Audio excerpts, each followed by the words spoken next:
Se você trouxe a sua Bíblia, por gentileza, abra a sua Bíblia em 2 Reis, capítulo 4, a partir do versículo 38.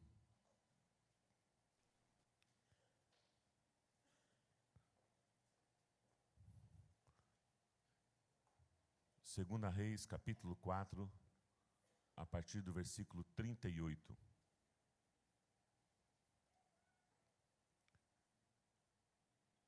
Depois Eliseu voltou a Gilgal. Depois Eliseu voltou a Gilgal. Esse texto fala de um tempo de muita manifestação do Espírito Santo de Deus. Se você puder dar uma olhadinha na sua casa depois, os acontecimentos anteriores a esse capítulo. Depois Eliseu voltou a Gilgal. A presença de Deus, a manifestação de Deus era palpável, era real. O homem de Deus, Eliseu, estava sendo usado de uma forma sobrenatural, fora da compreensão humana.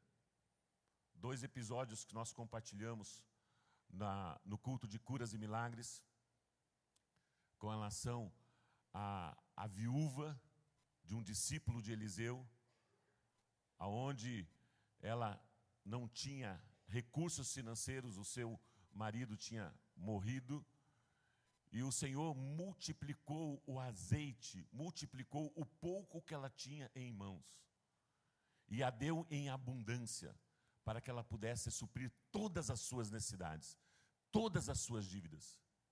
Em seguida desse texto, nós temos também uma mulher muito rica, a sunamita, juntamente com seu marido. Todas as vezes que o profeta, o homem de Deus, passava por aquela cidade, ele tinha contato com aquela família, e aquela família oferecia uma refeição a ela, oferecia uma refeição a Eliseu. E Eliseu tinha o privilégio de ter aquele relacionamento, aquele contato com aquela família, todas as vezes que ele passava por aquela cidade, por aquela casa.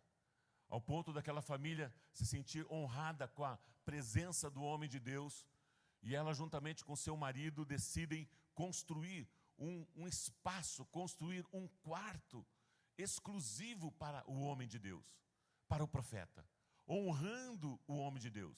Ouvimos hoje aqui, você só honra aquilo que você ama. E não apenas uma refeição, mas um quarto onde tinha uma escrivaninha, onde tinha um abajur, onde tinha uma cama, não só para ele, mas para seu servo também que o acompanhava. E ela pôde desta forma, abençoar com um coração generoso, com generosidade, ofertar na vida do homem de Deus. E quando ele estava ali naquele quarto, ele vê toda a arrumação, vê e conversa com o seu servo. De que forma nós podemos servir, podemos abençoar essa mulher, abençoar essa casa? E ela era muito rica, tinha muitos recursos financeiros, e ela não tinha necessidades financeiras. E Eliseu perguntou: olha, diante do governador, diante das autoridades, de alguma forma nós podemos ajudar você em alguma necessidade que você tenha? E ela declarou: olha, eu sou muito bem vista na sociedade onde eu vivo. Eu tenho bons relacionamentos, eu não preciso de nada. E mesmo assim o homem de Deus, ele não se conformou. Não é possível que ela não tenha alguma necessidade. E ele pediu para que aquele servo descobrisse essa necessidade. E ele descobriu. Ela era estéril, ela não tinha filhos. E o seu marido era avançado em idades. E o que aconteceu? O homem de Deus profetizou: daqui a 1 ano, você estará com uma criança no seu colo. Daqui a 1 ano, essa criança estará com você. E a Bíblia diz que aquela criança cresceu e já ajudava o pai. Aquilo que o profeta, o homem de Deus, declarou, se cumpriu na vida dela. Se cumpriu na vida dela. Ela não pediu. E quando essa criança estava com seus afazeres, com seu pai, a Bíblia diz que essa criança teve uma forte dor de cabeça. E por 2 vezes ela gritou: ai, minha cabeça! Ai, minha cabeça! E o pai pediu para que os seus servos levassem até até a sua mãe. E quando levou até a mãe, aquela mãe ficou com aquela criança, nós não sabemos a idade, mas uma criança já grande, já tinha crescido. Aquela criança morreu nos braços da sua mãe. Morreu nos braços da sua mãe. Aquela mãe vira para o seu marido: olha, prepare uma carruagem, prepare aí, eu vou até a presença do homem de Deus. E a Bíblia diz que essa mulher foi e pediu para que os servos não parassem em nenhum lugar, não se distraísse com nada, e foi até o encontro do homem de Deus. E ela chegou lá e falou para o homem de Deus: olha, eu não pedi nada a você. Eu não pedi nada a você. E agora o meu filho está morto. Mas antes desse acontecimento, quando o homem de Deus viu a sulamita chegando, ele se alegrou. E a primeira pergunta que ela fez: sulamita, está tudo bem com você? Como está o seu marido? Como está o seu filho? Sabe a resposta dela? A Bíblia diz que ela deixou a criança na cama, no quarto que ela preparou do homem de Deus, lá na cama do profeta, e foi ao encontro do profeta. Sabe qual foi a resposta da sunamita ao profeta? Está tudo bem. Vai tudo bem. O que é isso? O que é isso? Fé, confiança num Deus todo-poderoso e que pode todas as coisas. Nada se compara às nossas dificuldades, os nossos problemas, à morte. Aqui o contexto é de uma morte física, a perda de um único filho, um filho único,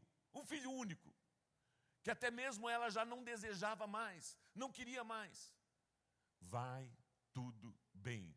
O profeta imediatamente pediu para que o seu servo corresse até a casa dela, levasse o seu cajado, e quando ele chegasse lá, tocasse naquela criança, e a sunamita chegou para ele e falou: olha, eu não vou sair daqui, eu não vou retornar para minha casa se você não for comigo. Se você não estiver comigo, eu não retornarei para minha casa se você não estiver comigo. E Eliseu foi com ela. E quando chegou lá, o servo tinha obedecido e a criança estava ainda morta.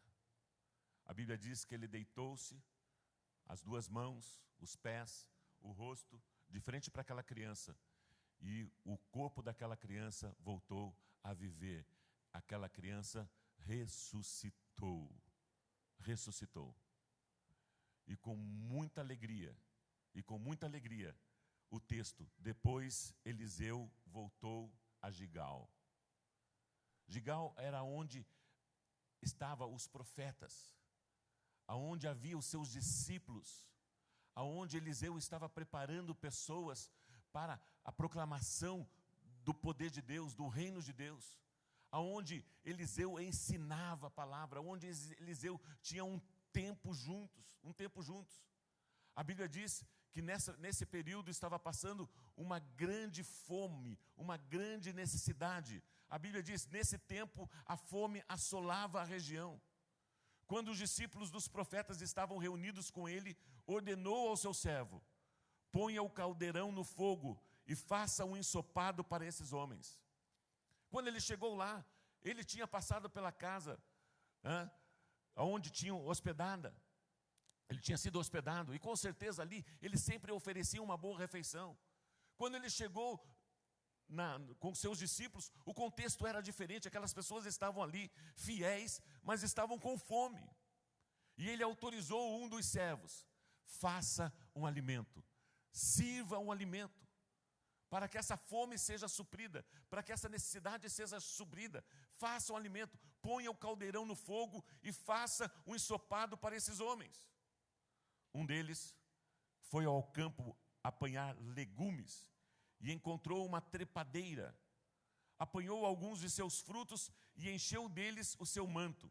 Quando voltou, cortou-os em pedaços e colocou-os no caldeirão do ensopado. Embora ninguém soubesse o que era. Aquela trepadeira, aquelas frutinhas, aquele tempero que aquele homem pegou e foi temperar aquele caldo, aquele caldeirão, aquela comida. A Bíblia diz que ninguém sabia o que era. Embora ninguém soubesse o que era, não foi algo planejado, não foi algo maquinado, não foi algo com maldade no coração. Não foi algo com maldade no coração. Mas aquilo que ele pegou, aquele tempero que um dos discípulos pegaram para preparar a comida para os discípulos de Eliseu, era veneno. Era um veneno mortal. Era um veneno destruidor. Um veneno mortal, um veneno destruidor. O ensopado foi servido aos homens, mas logo que provaram, gritaram: homem de Deus, há morte na panela. Homem de Deus, há veneno na panela. E não puderam mais tomá-lo. E não puderam mais tomá-lo. Imediatamente pararam. Não se alimentaram daquele alimento. Porque havia morte, havia veneno na panela. Então, Eliseu pediu um pouco de farinha, colocou no caldeirão e disse: sirvam a todos. E já não havia mais perigo no caldeirão, já não havia mais perigo na panela, naquela comida. O que isso tem a ver conosco? O que isso tem a ver com você, com a nossa realidade hoje? O título da minha mensagem, você que tem o hábito de anotar: verdade e mentira. Verdade e mentira. Verdade e mentira. Esse texto fala de um tempo extraordinário da manifestação de Deus. Fala do sobrenatural, o extraordinário. Fala do controle de Deus, a sua ação diante de uma grande crise. Diante de uma grande crise, a fome, a escassez. Só para vocês terem uma ideia, a crise, a fome que assolava aquela nação, a fome que assolava aquelas pessoas. Olha no texto de 2 Reis, capítulo 6, a partir do versículo 24. 2 Reis, capítulo 6, a partir do versículo 24. Você já passou fome? Você sabe o que é passar fome? Olha a fome que essas pessoas estavam passando. Veja o extremo, o extremo, o extremo. Algum tempo depois, Ben-Hadad, rei da Síria, mobilizou todo o seu exército e cercou Samaria. Os inimigos cercaram a cidade e aquelas pessoas não podiam sair nem comprar. Nós tivemos uma experiência recente com relação aos caminhoneiros. Isso trouxe prejuízo para a população? Escassez? Faltou alguma coisa ou não? Se isso continuasse, se essa greve continuasse, o que aconteceria? Caos. Caos. Não teria mercadoria, não teria comida, não teria gasolina, não teria nada. Pararia tudo.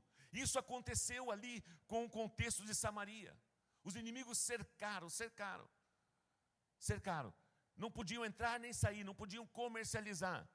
O cerco durou tanto e causou tamanha fome que uma cabeça de jumento chegou a valer 80 peças de prata. Não era o filé mignon, não era o alcatra. A cabeça do jumento, o que tinha, hipervalorizou. E as pessoas estavam num desespero tão grande que elas precisavam comer e não tinham o que comer. E o preço subiu, inflacionou. Chegou a valer 80 peças de prata. E uma caneca de esterco de pomba, 5 peças de prata. Uma canequinha do quê? É isso mesmo. É isso mesmo que está pensando. Esterco de pomba, cocô de pomba. As pessoas comiam isso porque não tinha. A fome era tanta. E vai ao extremo ainda. Olha o que o texto diz. Um dia, quando o rei de Israel inspecionava os muros da cidade, uma mulher gritou para ele: socorro, socorro, majestade. O rei respondeu: se o Senhor não a socorrer, como poderei eu ajudá-la? Acaso há trigo na eira ou vinho no tanque para prensar uvas?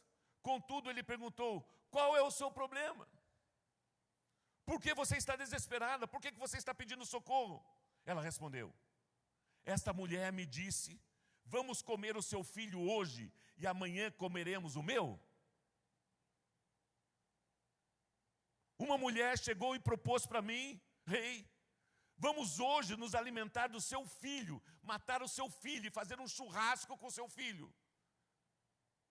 Aproveitar todas as partes do corpo dele, para que nós não morramos. E amanhã nós sacrificaremos e mataremos o seu filho. Então, cozinhamos o menino e comemos. No dia seguinte eu disse a ela que era a vez de comermos o seu filho, mas ela o havia escondido. Você sabe o que é fome ou não? Nós não sabemos o que é fome. Nós não sabemos o extremo da fome. Não sabemos o contexto, o extremo da fome. E era isso que estava passando, era isso que a nação de Israel, era isso que Samaria estava passando, esse desespero. Mas mesmo assim, diante de muita manifestação da presença de Deus, de muito poder de Deus, de muita revelação, de muita direção, de muito cuidado de Deus, mesmo em momentos extremos. Ao ponto que, de repente, uma situação, umas circunstâncias poderiam matar todos os profetas. Poderia matar o profeta de Deus. Situações e circunstâncias que vêm para nos abater, vêm para nos destruir, vêm para nos matar. Vêm para nos matar. Esse texto fala disso. O primeiro tópico: mentira na panela. Veneno na panela. Era um engano. Aquela sementinha, aquele tempero, que aparentemente parecia algo bom, era um engano. Aquela pessoa não fez propositalmente. Ela não fez por maldade. Mas aconteceu. Se aqueles homens comessem daquela comida, eles seriam mortos, inclusive Eliseu. A mentira é um engano. A mentira é uma fraude, a mentira é uma falsidade. Aquilo que é enganador, que ilude, que se aproxima da verdade, ou é real apenas na aparência, é uma simulação, é uma imitação, é algo falso. Sabe o problema da mentira? É que ela se aproxima muito daquilo que é verdadeiro, daquilo que é real, mas é apenas uma aparência. Aquele ingrediente era apenas aparente. Tinha uma aparência de ser algo bom, mas era um veneno destruidor. Eu fui ver no dicionário a definição de veneno. Tudo que corrompe, causa prejuízo, pessoa de má índole, que causa dano ao outro, intenção perversa, maligna, perversidade, maldade, interpretação deturpada, maldosa de algo, encanto que atrai, sedução. Tudo isso está relacionado dentro do veneno. O que é um veneno? Algo maléfico para ocasionar dano, para ocasionar destruição. A mentira entra pela ignorância, pela falta de conhecimento, e isso mata, isso destrói. Gente, o texto diz que ninguém sabia que era veneno. As pessoas não conheciam. Nós erramos por não conhecer as Escrituras e nem o poder de Deus. Muitas vezes nós somos enganados. Muitas vezes nós nos deparamos com situações terríveis nas nossas vidas, no trabalho, no nosso dia a dia, por não conhecer a verdade. Por muitas vezes a mentira ser muito próxima à verdade e nós acreditarmos na mentira, acreditarmos no engano. Nós muitas vezes nos lançamos quando olhamos a aparência, olhamos a aparência. E muitas vezes, quando se mostra, você foi enganado. Aquilo era uma mentira. Aquilo não tinha fundamentos verdadeiros, não tinha alicerces. Nós estamos falando aqui de alimento. Aqueles homens estavam passando por uma situação difícil, por uma crise da escassez de alimento. E nós estamos falando da escassez de um alimento espiritual hoje nas nossas mesas, nos nossos púlpitos. Existe uma escassez muito grande, existe uma fome muito grande. As pessoas estão com fome da verdade, com fome da palavra, com fome de Jesus. Nós cantamos o nome que está sobre todo nome. Nós cremos em Jesus. Nós professamos Jesus, mas nós conhecemos muito pouco a Jesus. Nós conhecemos muito pouco os princípios que norteiam as nossas vidas. Nós conhecemos muito pouco da palavra de Deus, que é alimento sólido, para o nosso crescimento, para o nosso desenvolvimento. E muitas vezes nós aceitamos tudo aquilo que nós ouvimos como sendo verdade. Mas de uma maneira consciente ou inconscientemente, nós recebemos alguns venenos. Dentro dessa comida, dentro daquilo que nós nos alimentamos, vem algumas situações, algumas coisas que não estabelecem, que não são verdadeiras. Parecem, mas não são. Tem um ar de religiosidade, tem uma aparência de santidade, tem uma aparência de coisas boas, mas não são. São alimentos mesmo que vêm para destruir, para destruição. A mentira não fica encoberta. Aquilo que é para ocasionar dano e prejuízo sobre a sua vida não fica encoberto. Aquilo que pela ignorância ou pela falta de conhecimento você não sabe que aquilo é prejudicial, não causará dano sobre a sua vida, não ocasionará dano sobre a sua família, sobre o seu trabalho, sobre este ministério, sobre o ministério, sobre a igreja do Senhor Jesus Cristo. Não ocasionará dano, não ocasionará dano. Mentira que se aproxima da verdade ou que é real apenas na aparência. Mentira na panela, veneno na panela. Um segundo tópico. A verdade sempre prevalece. A verdade sempre prevalece. A verdade sempre prevalece. Muitos estão buscando alimento. Muitas pessoas vão e desejam ser alimentadas. Alimentadas pela palavra, alimentadas pela verdade, alimentadas pela seriedade, pelo compromisso do reino de Deus na terra. Os homens estão como ovelhas inquietas, famintas, como ovelhas sem pastor, vulneráveis a todo e qualquer tipo de situação e de circunstâncias. Estão buscando pastos verdejantes. Estão buscando alimento que transforma, alimento que sacia, alimento que traz crescimento.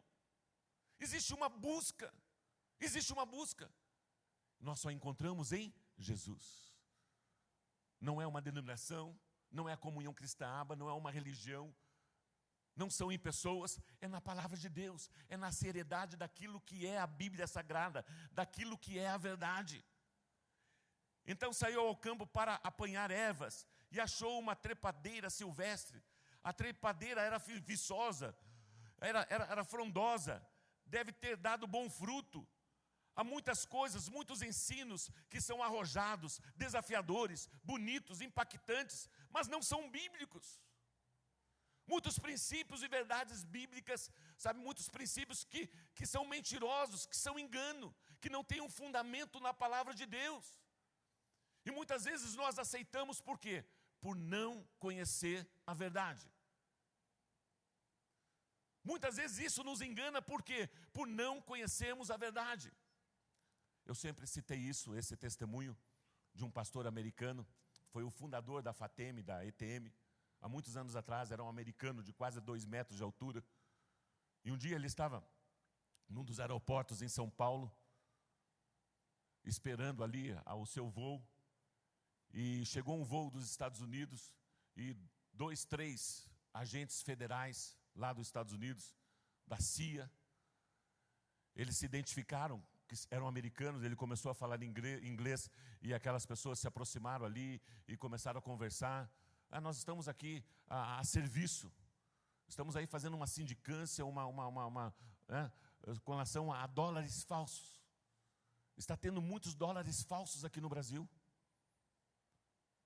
As pessoas estão, então nós estamos aí junto com a Polícia Federal do Brasil, e numa sindicância aí, e fazendo e tal, e aí aquele pastor perguntou: puxa vida, vocês devem ser expert em conhecer o dólar falso. Vocês devem conhecer os tipos de impressora, os tipos de tinta, os tipos de papéis, sabe? Toda a estrutura de como esses bandidos, de como essas pessoas fazem, imitam o dólar. E a cópia é tão próxima do verdadeiro, que engana a muitas pessoas. A produção dos dólares falsos que estavam sendo realizados era muito próximo do verdadeiro. Ao ponto de, sabe, o Brasil e os Estados Unidos estarem mobilizados para descobrirem. Vocês estudam muito os tipos de dólares falsos. Aquele agente federal, aquele agente dos Estados Unidos falou: não, nós não precisamos conhecer o falso. Nós conhecemos muito bem o dólar verdadeiro. Nós conhecemos muito bem o papel, a tinta, estudamos, que quando nós olhamos, nós sabemos que é falso. Nós estudamos e conhecemos muito bem o dólar verdadeiro. Porque quando nós nos deparamos com o engano, nos deparamos com a mentira, nós sabemos que é engano, sabemos que é mentira. Você entendeu? Quem é a verdade? Quem é a verdade? Quem é a verdade?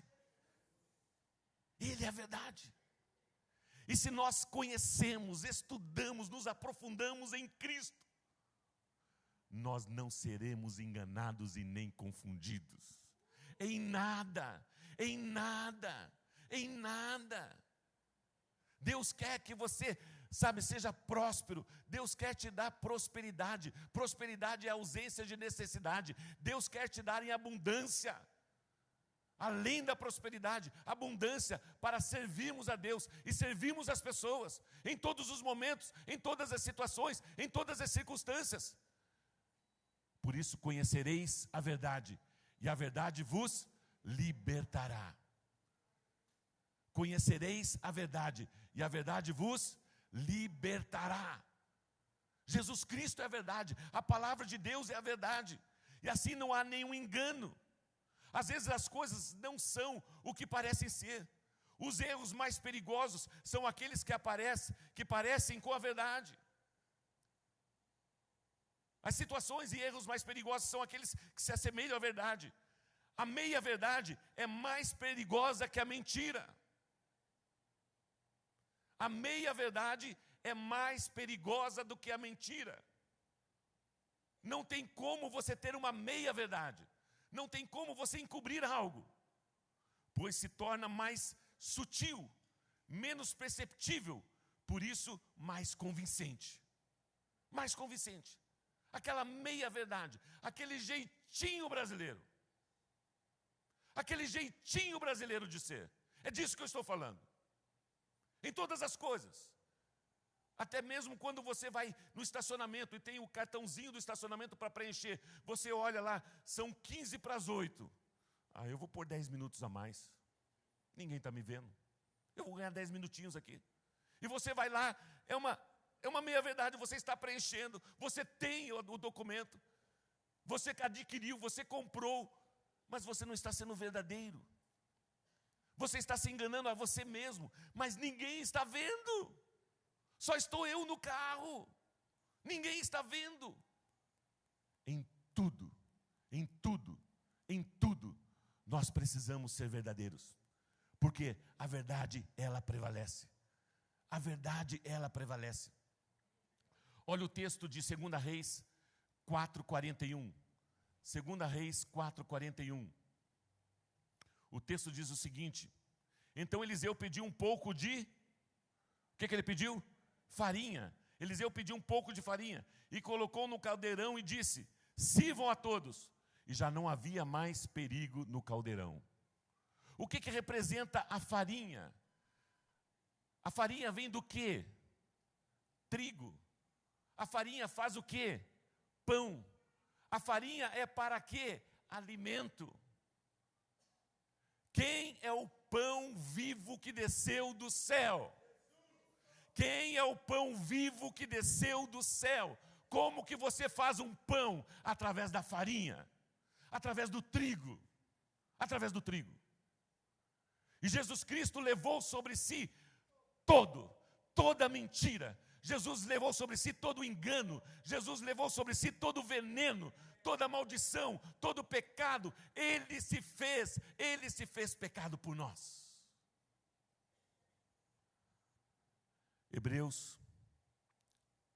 João capítulo 1, versículo 14.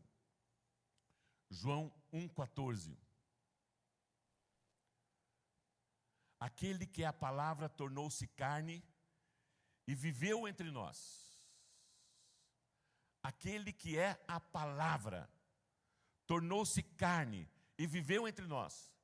Vimos a sua glória como do unigênito, vindo do Pai, cheio de graça e de verdade. No princípio era o Verbo, e o Verbo era Deus, e o Verbo estava com Deus, a palavra. Estamos falando de alimento. Estamos falando de alimento. A palavra é alimento. A palavra de Deus é alimento. A palavra de Deus é a verdade. A palavra de Deus nos livra do engano, da mentira. A palavra de Deus nos livra do pecado. A palavra de Deus nos dá vida e vida em abundância. Conhecereis a verdade e a verdade vos libertará. Jesus Cristo é a verdade. A palavra, Jesus Cristo é o Verbo. Jesus Cristo é a palavra revelada. Jesus Cristo se fez carne. João capítulo 6, a partir do versículo 25. João 6, 25. Quando o encontraram do outro lado do mar, perguntaram-lhe: mestre, quando chegastes aqui? Jesus respondeu: a verdade é que vocês estão me procurando, não porque viram os sinais miraculosos, mas porque comeram os pães e ficaram satisfeitos. Jesus Cristo tinha multiplicado os pães. E muitas pessoas estavam procurando Jesus, não em função da sua palavra, não em função da sua pregação, mas porque ele tinha dado pão para comer para uma multidão. E aquilo saciou a fome daquelas pessoas. Aquilo saciou a fome daquelas pessoas.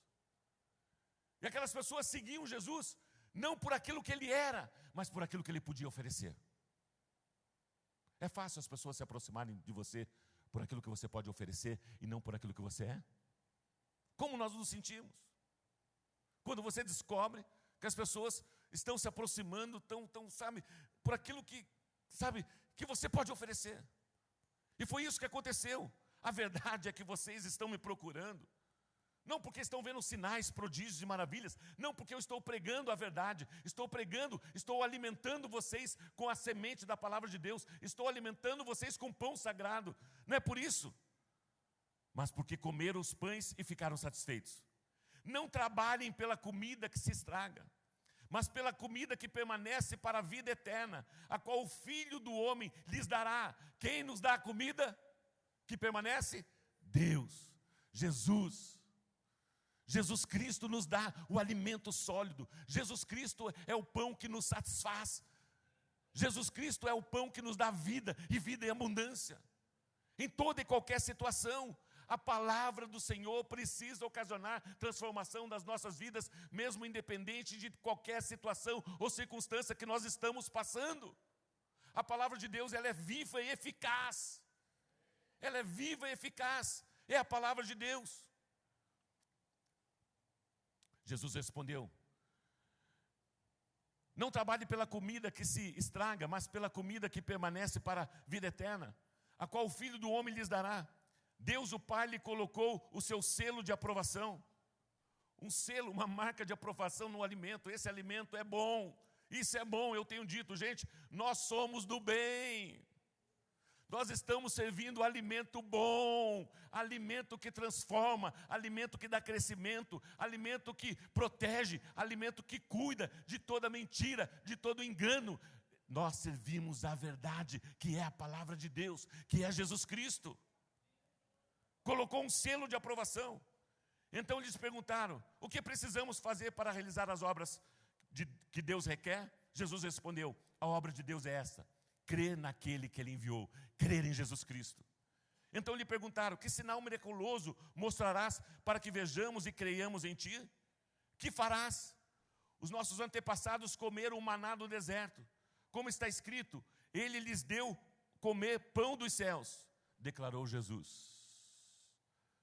Declarou Jesus. Digo-lhes o quê? Digo-lhes o quê? Digo-lhes o quê? A verdade. Não foi Moisés que lhes deu o pão do céu, mas é meu Pai quem lhes dá o verdadeiro pão do céu. Não foi Moisés, foi Deus. E meu Pai tem um pão hoje, agora, um alimento sólido, um pão verdadeiro, que sacia, que satisfaz, que traz alegria, que traz esperança. Não condenação, não culpa. Algumas mensagens você vai ouvir, você sai pior do que como você entrou. É só condenação, é só culpa. Põe um peso sobre os nossos ombros, que nós não conseguimos suportar. Pois a palavra de Deus, ela é viva, ela é verdadeira, ela é verdadeira. E ele declara: o verdadeiro pão do céu, pois o pão de Deus é aquele que desceu do céu e dá vida ao mundo. O pão, ele dá vida, ele sacia a fome. Disseram eles: Senhor, dai-nos sempre desse pão. Então Jesus declarou: eu sou o pão da vida. Aquele que vem a mim, aquele que vem a mim, aquele que vem a mim, nunca terá fome. Aquele que crê em mim, nunca terá sede. Mas como eu lhes disse, vocês me virão, mas ainda não creem. Todo aquele que o Pai me der, virá a mim. A quem vier a mim, eu jamais rejeitarei. O pão vivo que desceu do céu, o pão vivo verdadeiro. Jesus Cristo é o pão, Jesus Cristo sacia a nossa fome. A verdade prevalece. A verdade prevalece. Jesus Cristo é a verdade, Jesus Cristo é o pão. Verdade e mentira. Irmãos, nós vivemos constantemente, diariamente, entre a verdade e a mentira. Nós muitas vezes somos até mesmo enganados. Muitas atitudes e comportamentos que nós tomamos, sabe, sem saber. Bem ou mal, luz e trevas. Irmão, só existe dois tipos de pessoas. Só existe dois tipos de pessoas. Ou nós estamos na luz e vivemos a luz, ou nós estamos nas trevas. E a Bíblia diz que pelos frutos, pelos resultados, você sabe quem nós somos. Eu tenho uma boa notícia para você: você é filho da luz, você é luz do mundo. Não se permita dar ouvidos de que você é um coitadinho, de que você é um pobrezinho, de que você é um pecadorzinho, que você... Jesus Cristo, Ele deu, Jesus Cristo, Ele fez. Nós somos pela obra de Jesus, nós somos pela obediência de Jesus, por aquilo que Ele fez, entregando-se em nosso lugar. João capítulo 3, versículo 16. João capítulo 3, 16, um texto bem conhecido. Porque Deus tanto amou o mundo que deu seu Filho unigênito. Deus amou quem? Quem é o mundo? Todos. toda a sua criação. Desde Adão e Eva, todas as pessoas que foram criadas na face da terra. Deus amou a todos, que deu o seu Filho unigênito, para que todo aquele que nele crê, não pereça, mas tenha a vida eterna. Eu que sei os planos e pensamentos que tenho a vosso respeito, não são pensamentos de morte, de destruição, são pensamentos de paz, de alegria, para te dar um futuro melhor. É essa a promessa de Deus para a sua vida, é essa a promessa de Deus para nós. Mas nós precisamos conhecer a verdade, nós precisamos nos aprofundar na verdade, nós precisamos ler a Bíblia, nós precisamos estudar a Bíblia, nós precisamos conhecer Jesus Cristo, o pão da vida. Você precisa ter fome pela palavra. Você precisa ter fome pela palavra. Se isso não acontece, você está em um lugar árido, em um lugar deserto. Se isso não acontece, é uma decisão, é uma escolha, conhecer, se aprofundar na verdade, para que a mentira, para que o engano não alcance as nossas vidas, não alcance o nosso trabalho, não alcance o nosso ministério, não alcance os nossos filhos. Porque Deus amou o mundo de tal maneira que deu seu Filho unigênito, para que todo aquele que nele crê não pereça, mas tenha a vida eterna. Pois Deus enviou seu Filho ao mundo, não para condenar o mundo. Olha isso. Não existe nenhuma condenação sobre você. Deus não enviou seu Filho para trazer condenação sobre você. Ele trouxe seu Filho, enviou seu Filho para te salvar e te dar vida aqui e a vida eterna. Vida abundante aqui e agora e na eternidade. Nós já estamos usufruindo disso aqui e agora, das verdades, dos princípios, daquilo que é a palavra de Deus. Não existe dúvida nos nossos corações quando eu digo, não existe nenhuma condenação para aqueles que estão em Cristo Jesus. Não pode haver dúvidas. É a palavra de Deus. É a palavra de Deus. Quem nele crê não é condenado, mas quem não crê já está condenado. Por não crer no nome do Filho de Deus, do unigênito Filho de Deus. Você percebe que não é o pecado que leva as pessoas para o inferno? Você leu esse texto? Quem nele crê não está condenado. Quem nele não crê já está condenado. O que está levando as pessoas para a eternidade no inferno? Não conhecerem Jesus Cristo. As pessoas precisam conhecer a verdade. As pessoas precisam conhecer, as pessoas precisam desse alimento. As pessoas precisam se alimentar da verdade que é Jesus Cristo. E crer não numa religião, crer não em um pastor, crer não numa denominação, mas crer em Jesus e terem as suas vidas transformadas. Novas criaturas são resgatadas do reino das trevas e são transportadas para o reino da luz. Hoje eu sou nova criatura em Cristo Jesus. As coisas velhas já passaram, eis que tudo se fez novo. Novo. Novo. O que eu preciso fazer? Crer em Jesus. Acreditar nas suas verdades. Se você for ler o Novo Testamento, principalmente o livro de Mateus, o livro de João, Jesus, em todo momento, ele tem que estar falando, digo-vos a verdade, digo-vos a verdade, eu digo-vos a verdade, estou dizendo a verdade, eu estou dizendo a verdade. Mas o engano, a mentira tomou conta do coração das pessoas, ao ponto deles não crerem, não acreditarem e crucificarem Jesus. Crucificarem Jesus. Quem nele crê não é condenado, mas quem não crê já está condenado. Este é o julgamento. A luz veio ao mundo, mas os homens amaram as trevas e não a luz, porque as suas obras eram más. A luz veio ao mundo, a luz, Jesus Cristo veio ao mundo, mas as pessoas amaram mais as trevas do que a luz. A luz foi revelada a essas pessoas. E essas pessoas decidiram: eu vou permanecer no velho homem, eu vou permanecer no pecado. O pecado tem domínio sobre mim, eu não consigo me libertar desse pecado. O pecado, ele exerce controle, eu sou escravo do pecado. E essas pessoas não são salvas, essas pessoas não se tornaram novas criaturas, porque o pecado ainda domina sobre elas. Amaram mais as trevas do que a luz. E o texto continua: a luz veio ao mundo, mas os homens amaram as trevas e não a luz, porque as suas obras, os seus frutos eram maus. Estamos falando de verdade e mentira, estamos falando do bem e do mal, estamos falando de luz e trevas. Eu sou luz, você é a luz do mundo. Quem pratica o mal odeia a luz e não se aproxima da luz. Quem é a luz? Quem é a luz? E a luz se revela através do quê? Através da palavra de Deus.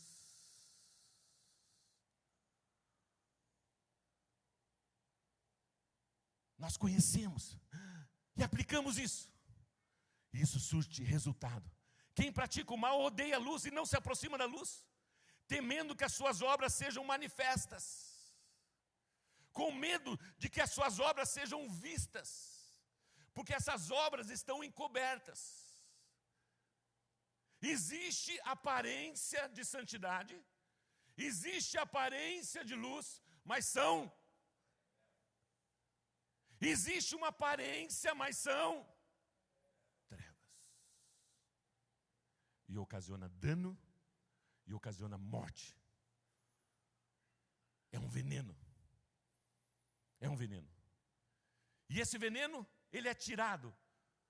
Existe um antídoto para que aquele veneno seja tirado, para que aquele veneno seja rompido, para que aquele veneno não ocasione o dano para qual ele foi proposto.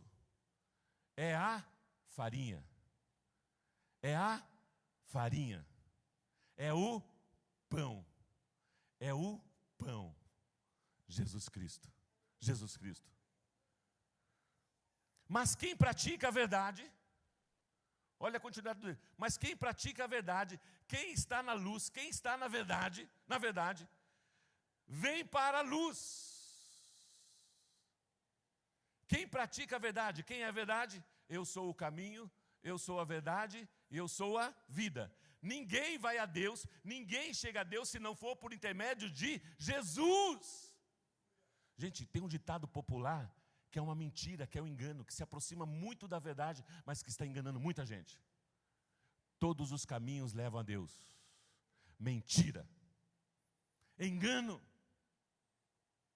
Jesus Cristo declarou: eu sou o caminho, eu sou a verdade, eu sou a vida. Ninguém chega a Deus se não for por intermédio de Jesus. Não é religião, não é você frequentar o culto, você participar da integração de um grupo familiar, não é você estar, é Jesus Cristo, é a verdade.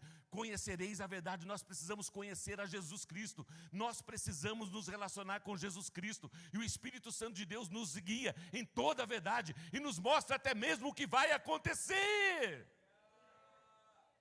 Vocês não ficarão sozinhos, eu enviarei o Espírito Santo, Ele habita em você, Ele guiará você, Ele direcionará você, não deixará você confundido, não deixará você enganado. Mas quem pratica a verdade vem para a luz, para que se veja claramente. Até luz, o que é luz? E ele reforça, você vem para a luz e se vê claramente. Ou seja, não existe nada que a gente possa esconder. Nós não temos o que esconder nada. Nós não precisamos, porque nós somos da luz. As nossas obras podem ser reveladas, podem ser mostradas. Nós somos da luz, nós somos filhos da luz. Para que se veja claramente que as suas obras são realizadas por intermédio de... A única maneira de Deus se manifestar na terra é através de você. A única maneira de Deus se manifestar na terra é através de pessoas. E a única maneira do mal se manifestar na terra é através de pessoas. Eu quero concluir. Equipe de louvor, por gentileza.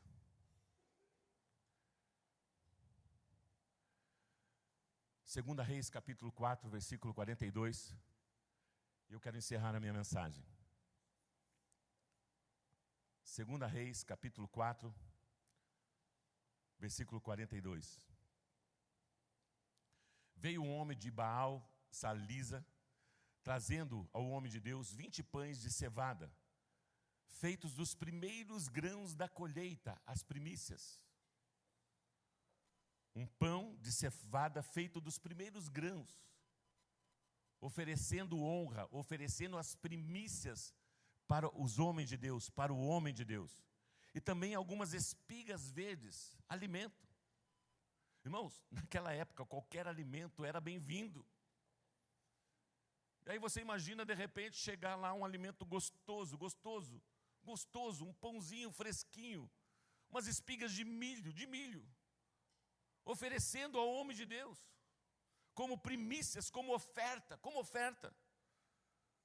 Então Eliseu ordenou ao seu servo: sirva a todos.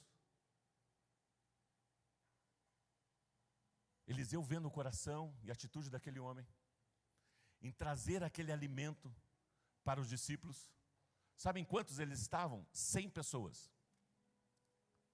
100 pessoas. 100 pessoas. Eliseu prontamente deu uma ordem. Este alimento é para saciar a todos nós. A todos nós. Isso que você está recebendo são primícias, são alimento sólido, que fortifica, que traz ânimo, que traz esperança, que traz paz, que traz alegria. O auxiliar de Eliseu perguntou: como poderei servir isso a 100 homens? É muito pouco. É muito pouco. O pouco que você oferece para Deus, Ele transforma em muito. Por causa do teu coração. O pouco que você dá diante de Deus, Ele transforma em abundância, para que muitas outras pessoas sejam alimentadas e recebam este alimento. Eliseu, porém, respondeu: sirva a todos, pois assim diz o Senhor. Eles comerão e ainda sobrará. Eu quero declarar isso sobre a sua vida em nome de Jesus. Isso que nós estamos nos alimentando vai saciar, vai satisfazer e vai dar em abundância. Você terá em abundância. Você terá em abundância. Você terá em abundância. Eu quero declarar isso em nome de Jesus. Você terá em abundância. Então ele serviu a todos. E conforme a palavra de Deus, conforme a palavra do Senhor, eles comeram e ainda sobrou. Eles comeram e ainda sobrou. Eu quero declarar: toda mentira, todo engano, todo alimento prejudicial, eu estou falando de alimento espiritual, de tudo aquilo que você já recebeu nesses anos de vida cristã, eu quero declarar: aquilo que é verdadeiro, aquilo que é reto, aquilo que é justo, tomará conta do seu coração, da sua mente, e dará o fim que você precisa. E dará o fim que você precisa. Eu quero encerrar com João capítulo 17, versículo 13. Agora vou para ti, mas digo essas coisas enquanto ainda estou no mundo, para que eles tenham a plenitude da minha alegria. No capítulo 17, Jesus Cristo, antes de ser elevado aos céus, Ele declara que Ele não é deste mundo. Como assim também nós não somos deste mundo? A nossa comida, a nossa bebida é espiritual. É espiritual. Buscai primeiramente o reino de Deus, buscai primeiramente o pão sagrado, buscai primeiramente o reino de Deus, e todas as demais coisas serão acrescentadas. Eu quero declarar essa verdade sobre a sua vida. Sobre a sua vida. o suprimento de todas as necessidades. Deus te fará próspero. Prosperidade é ausência de necessidade. E Deus te dará em abundância. Em abundância. Agora vou para junto de ti, mas essas coisas, enquanto ainda estou no mundo, para que eles tenham a plenitude da minha alegria. Eu quero declarar alegria. Eu quero declarar a plenitude da alegria de Cristo em você. Eu quero declarar quando você entrar no carro.